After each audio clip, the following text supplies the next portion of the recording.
Hi everyone, welcome to another Neptune's Pride video with me, Kane, where I'm going to talk about mapping the dark. Specifically, this is how to work out where you are in Dark Galaxy games. Obviously, with the new settings, Dark Galaxy is an option that can come up with 64-player games, so we're going to see it more often, not just in the small 8-player games that we used to see it, or custom games. And knowing where you are in a dark galaxy can be really important, depending on the map. I'm going to talk about differences in maps for in a second, or rather at the end.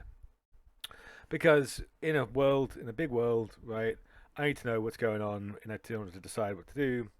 And this, if I'm fully zoomed out here, is still not showing me sort of the full scale of the map by comparison to other dark galaxy, to a full galaxy game, right? So very important. Um, Slightly weird video in terms of format. What's about to follow, I cut something out from a video on Gamma Burden, which is basically me describing how to identify in a quad flower where you are on the map. So we're going to cut away to that shortly because I explain it well and I really can't be bothered to re-record it. Just bear in mind that I'm talking about it from the perspective of me negotiating with Jim Hawkins in that game to try and form an alliance by saying where we are. So I'll use that to demonstrate the basic point, and then I'll come back to talking about how it applies to different maps. But basically, I said to him, look, this is the galaxy. It's scary. There are other groups that are already forming. Some of them are ahead of us on tech. And then I also said, well, this is where we probably are.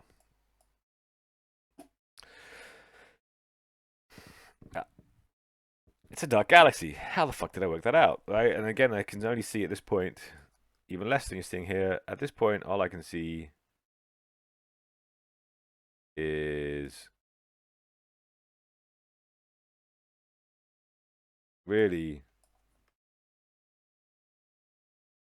this. I've got Deus Omniums, API. I don't have gyms, so everything here you can forget about. So how do I work out where we are? And again, this is an important point that knowing knowing how the world is important for deciding your diplomacy, right? The way to work out Dark Galaxy, where you are, is with looking at what I've done here is I've connected all of the home stars I can see. Right, these are all home stars. Let me put this map side by side.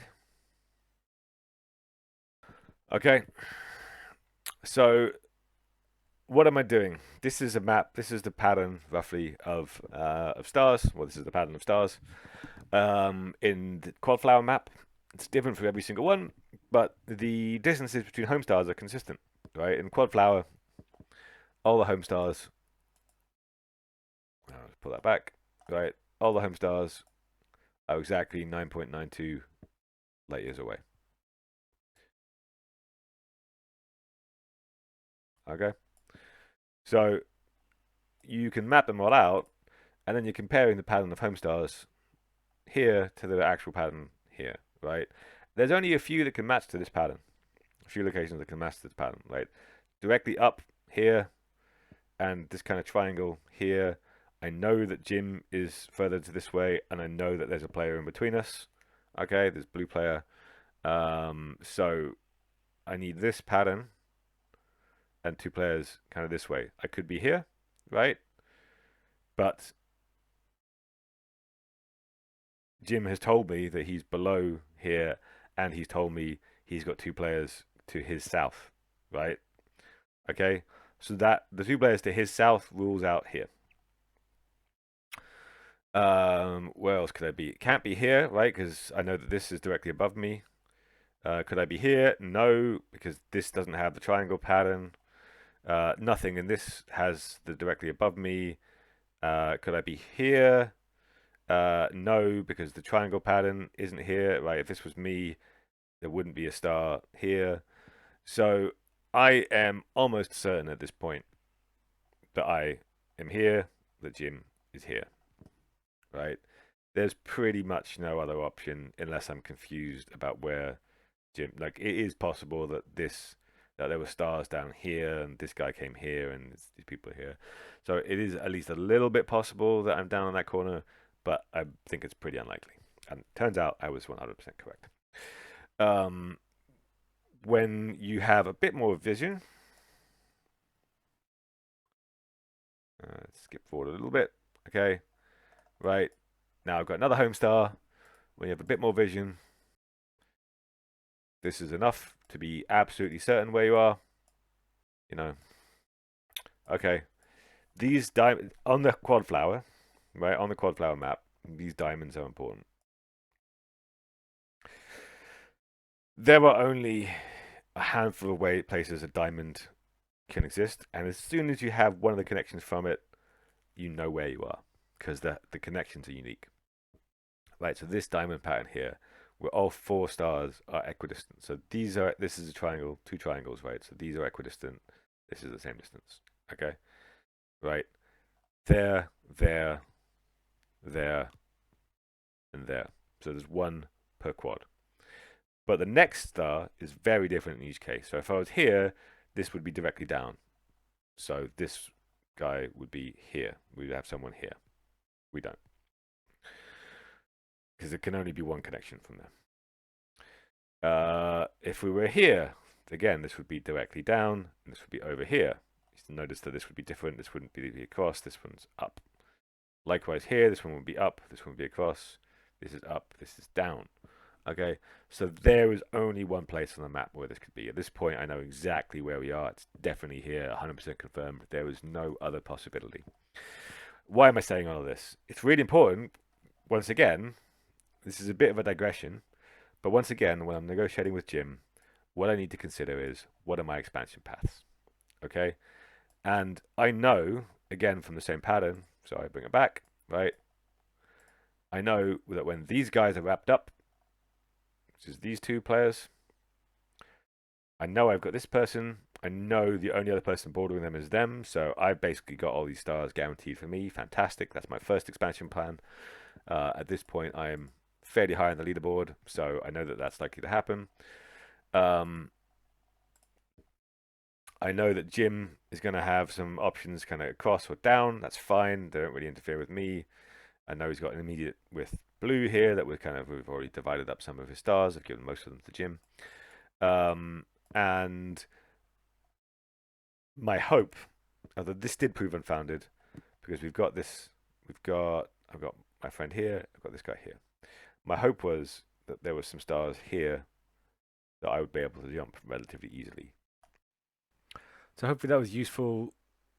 Bit of a weird format, but essentially the main point is that the way you work out where you are is to look at the home stars of you and players next to you, and compare the locations between the home stars or the pattern of the home stars with the pattern of the map that you're in. That was Quadflower. Quadflower, probably the most common map, or was the most common map, although now there's pretty much random between them. What I want to now do is just talk a bit about the differences between the different map styles and how that affects what it is that you need to look for. So we talked about Quadflower. Just to go back to it, right? That was what the example was. The standard 64-player map. All stars in Quadflower are the same distance, but every single star has exactly 3 neighbors, 9.92 light years from them. Okay, that's the basic structure of the Quadflower map. The importance of Quadflower is, first of all, knowing where you are, whether you're in a center or a corner, determines kind of strategy. Center starts need to be way more diplomatic, way more looking at sort of the wider picture, much more likely to build big alliances in a center start than it is from a corner start, where you can tend to kind of grind away. You can also pretty much know which corners are safe by knowing where you are, and also you can identify, as I showed a little bit in the video, where your likely expansion paths are, what's likely to be cut off, and what's the route you can kind of get to. Diamond patterns are key. If you have a diamond pattern of 4 stars, each kind of equidistant, or rather, the 2 ends won't be, but each one is in that kind of 2 triangles stuck together is what I'm trying to get at. 2 equilateral triangles stuck together. Then you must be in a corner. The diamonds only appear in the corner. The central stars don't have that same diamond pattern. There's that square in the middle, but the ones across are not the same length. They're further apart. So when you have the diamond pattern established or not established, the connections from where you are will show you where exactly you are on the structure.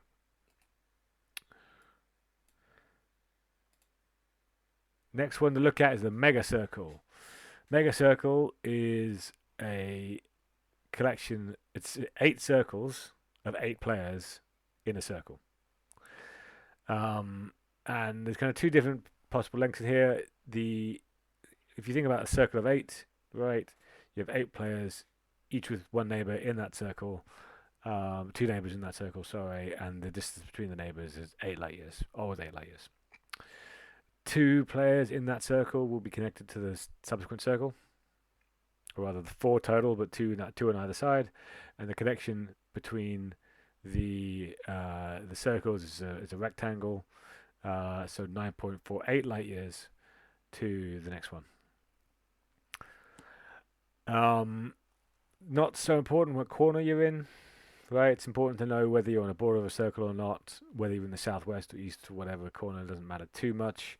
It does help you know whether there'll be anyone coming from your outside, I guess, but you're probably with 8 light years going to be finding out pretty quickly who your neighbors are in that distance. And of course, if you're negotiating with other people, it's useful to say, "Oh, where are you? Are you in the northeast, northwest, etc." Um, once you have worked out uh, your circle, maybe going on the inside, and the connections to the next circle, you know exactly which corner you're in. As I say, not that it matters too much with this map. Megagrid. Megagrid is 4 squares of 4 players. Well, no, 4 squares of 4 squares of 4 players. So each mega square has kind of 16 players in it, 4 4s. And the light year distances are kind of a bit weird. So within your initial square of 4, everybody will be around the edges, around the circumference of the square, 8 light years apart. Obviously, it'll be more than 8 light years across. So you'll have 2 neighbors in that, which are 8 light years away, and one which is slightly more. Your square will be connected to the next squares by a 16 light year gap. There is no way of knowing whether that is there until you have seen it. And then the connections between the mega squares are 32 light years. That sounds like a big gap, but bear in mind that there are other stars here. This is just the home stars, so there will be stars in between. It's not like you have to get range 17 in order to see the next area, range 33. The stars will be generated in between them, so it doesn't come up from that. These are the home star gaps, not the stars in between. Big challenge with this, you'll be able to work out the where you are in the corner of your mega square quite easily. You'll never be able to say for sure whether there is no player above you. Generally speaking, you're going to have to worry about this basically based upon whether the stars start thinning out or anything like that. So not the most useful for knowing where you are. Next one is the circular map. The easiest one to work out and the least important. Basically, once you've got 3 players, everyone has two neighbors, 8 light years away. Once you've seen those neighbors, you know where you are exactly. Every sort of point on the circle is unique. Your region is kind of irrelevant, right? It doesn't really matter. It's a circle. The important thing is that it then tells you which direction the center is. Sometimes there are routes to the center, and sometimes there aren't. There's no way in a dark galaxy to know whether you've got one, but at least tells you which direction you need to go in order to find it, if one does exist. But nothing else is really useful about knowing where you are on a circular map. And then the final one is the hex grid. The actual pattern you see here is not how it will always be. Hex grid is semi-random. Essentially, it generates each star at a time, and it picks a random direction, and then it places the star in that direction with some rules around it. The details are not important, but you will end up with a random map. And as a result, it is impossible to know where you are using this method, which is cool and it sucks. Probably the best one for Dark Galaxy. All your neighbors will be 8 light years apart, right? The neighboring stars will be 8 light years from you. So if there is no star 8 light years in a particular direction, you can know that there is not going to be another person in that direction for another 8 light years, so 16 light years. Again, for the home stars, not necessarily in stars in between, so that you can tell that much at least where you've come up to a border. But as you can see from this, players have anywhere between 2 and 6 neighbors around them, so it's a highly varied map. It would be nice if there were more gaps in the middle, but the way that the algorithm works doesn't allow for that. In theory, you could have one neighbor, right? It is possible for that to happen, although unlikely to do so. Extremely unlikely to do so. So yeah, not very useful in terms of knowing where you are because you really can't. You can't tell. You can tell that there's a gap. You can see that no one is there from the lack of a home star, but you can't guarantee that you are at an edge at any particular point or even which quadrant you're in, based upon everything else. So that, in short, is how to map everything together. Um, as I say, this is varyingly degrees of useful depending on which dark galaxy you're in or which map you're in. But in general, it's really important to know where you are so that you're able to make plans about where your likely expansion paths are going to be, where your likely allies are going to be, or where an attack is going to be coming. And hopefully, next time you do Dark Galaxy, you'll have a little bit of a better sense of where everybody is in a dark and scary galaxy full of evil people out to eat you and steal all of your toys. Thanks for watching.